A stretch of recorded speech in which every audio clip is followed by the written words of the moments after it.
Au mauti oe mami Marlene I ara I tomato mata. Au mauti oe mami I mamai tomato I te parau ta oe pro noana na trainia e tui trai atea. Far I mai tēnei e tap o whata warwha no tō mau hui tamari. Il y a 2500 ans, des pirogues à balancier franchissaient l'océan Pacifique. Venant du sud-est asiatique, le peuple maori emportait avec lui la nourriture, les animaux, les plantes et les instruments qui allaient lui permettre de coloniser une poussière d'îles perdues entre l'Australie, l'Antarctique et l'Amérique. Il faudra plusieurs centaines d'années aux Maoris pour essaimer l'océan Pacifique.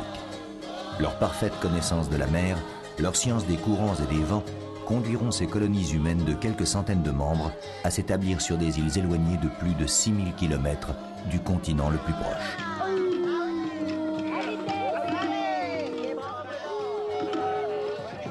On ne saura peut-être jamais ce qui poussa ces hommes et ces femmes à s'aventurer sur une mer hostile sans espoir de retour, ni même combien d'entre eux ont touché terre. Cette épopée s'est à jamais perdue dans les labyrinthes du passé. La mémoire collective du peuple de la mer est la seule machine à remonter le temps dont nous disposons pour imaginer la vie aux origines. Le quotidien était alors rythmé par les contes et légendes, pleins de divinité, de croyances et de magie. Emportant avec eux leurs anciennes traditions, les Maoris vivaient reclus sur eux-mêmes avec leur caste et leur hiérarchie bien établie depuis la nuit des temps. Connaissant d'incessantes vagues d'invasion où chaque terre appartenait à celui qui la possédait par la force, la société était organisée par les guerriers, avec ses rois, ses prêtres, ses privilèges, sa cour et ses sujets. Pour chaque événement de la vie quotidienne, le surnaturel côtoyait le mortel. La religion tenait dans cette société une place prépondérante. Les prêtres trouvaient sans cesse de nouvelles occasions à la célébration de rituels magiques. Les éléments de la nature, les morts et les dieux étaient consultés pour prévoir l'avenir. Une naissance, le départ à la pêche ou la préparation à la guerre réunissaient ainsi tout le village.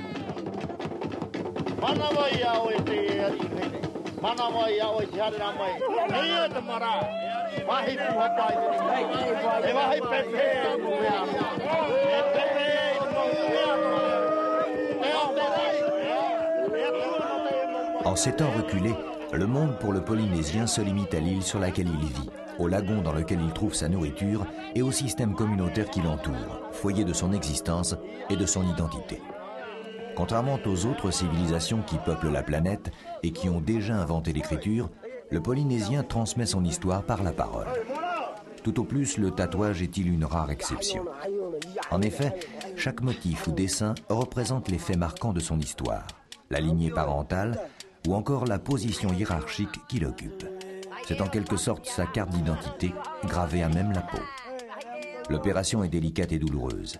Le tatoueur donne de petits coups secs sur une tige en bois, au bout de laquelle se trouve attachée une dent de requin ou un os d'oiseau.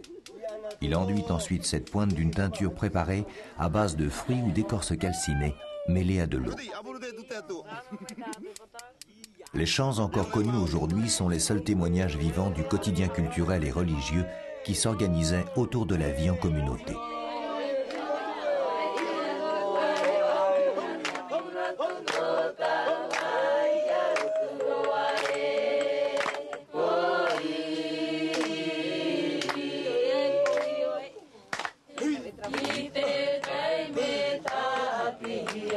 Dans cette société régentée par les privilèges et le statut social, le sculpteur jouissait d'un grand prestige. Les sculptures avaient toujours une signification et un but utilitaire. Elles étaient destinées aux pratiques religieuses ou étaient le reflet du rang social de leurs propriétaires. Par manque de métal dans le sous-sol de l'île, il a fallu se contenter de coquillages et d'instruments en bois, en os ou en pierre polie. Sans fer, sans roue et sans animal de trait, le Polynésien a su tirer parti de tout avec ingéniosité et s'est adapté à son milieu maritime. La vannerie est un art ancien qui s'est perpétué jusqu'à nos jours. C'était le rôle des femmes de tresser en diagonale les feuilles de cocotier ou celles plus larges de pandanus qui serviraient à la construction des toits et des murs des cases, les farets. Toutes ces activités étaient rythmées elles aussi par les chants du groupe. La vie journalière résonnait de mélodies où apparaissaient les personnages réels ou imaginaires des légendes.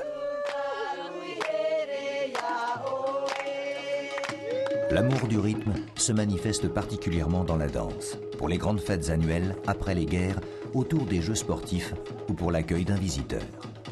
Les instruments de musique sont peu nombreux. Ils servent uniquement à marquer les temps. La danse est avant tout une gestuelle de scènes poétiques ou guerrières.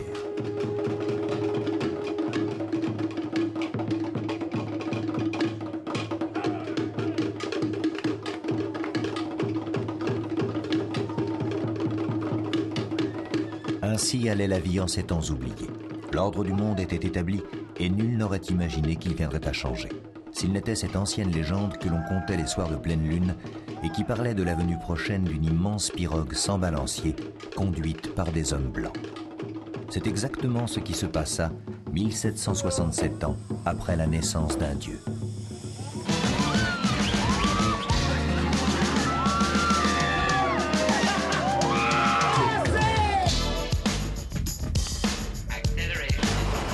Un peu plus de 2 siècles séparent l'arrivée du gentilhomme navigateur Samuel Wallis à Tahiti de nos temps modernes. À l'échelle humaine, c'est le temps qu'il faut pour franchir un précipice.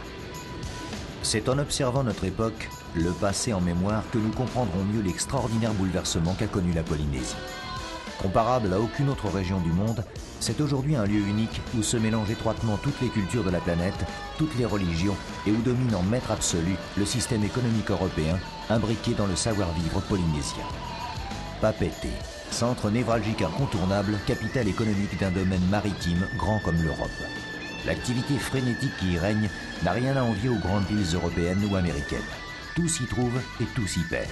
Notre histoire commence ici, et pour le voyageur qui la quitte, Papeete est la dernière image qui lui reste au fond des yeux. Avant de visiter l'Éden, il faut passer par son antichambre.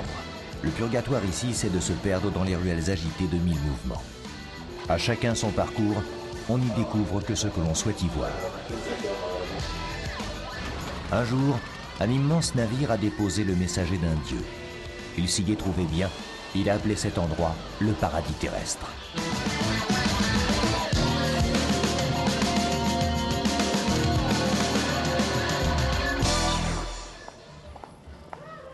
À Tahiti, les mythes ont la vie dure. S'il en est un qui a fait plusieurs fois le tour du monde, c'est sans doute celui de la Vahinée.